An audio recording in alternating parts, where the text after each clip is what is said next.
4h36 minutes. C'est le temps d'attente médian que les patients de l'Abitibi-Témiscamingue ont passé à l'urgence l'an dernier.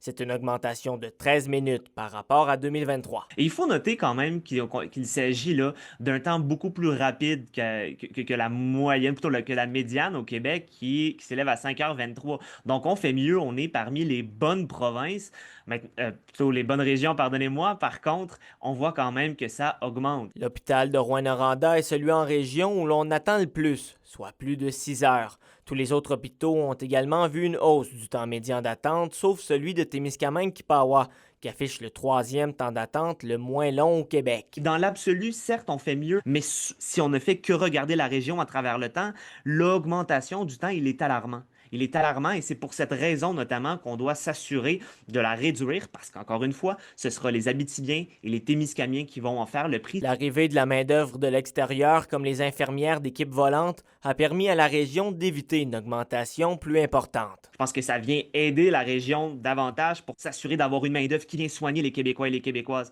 Maintenant, quand on compare à des régions comme Laval, où c'est 8 heures de temps d'attente typique, d'autres régions où on est plus près de 7 heures, je pense que quand même, avec un 4h36 pour cette année, on se démarque. L'Institut économique de Montréal recommande une refonte du modèle de système de santé québécois qui inclurait plus de services au privé. Le gouvernement a augmenté son budget d'opération en santé de 50% au minimum depuis son arrivée au pouvoir. Donc, c'est pas une question de ne pas mettre assez d'argent dans le réseau de santé, mais c'est de dire que ça prend une nouvelle architecture pour assurer de bien soigner les Québécois et les Québécoises. L'Institut économique de Montréal s'attend à ce que la situation dans les urgences se dégrade encore et à ce que le temps d'attente augmente dans les prochaines années.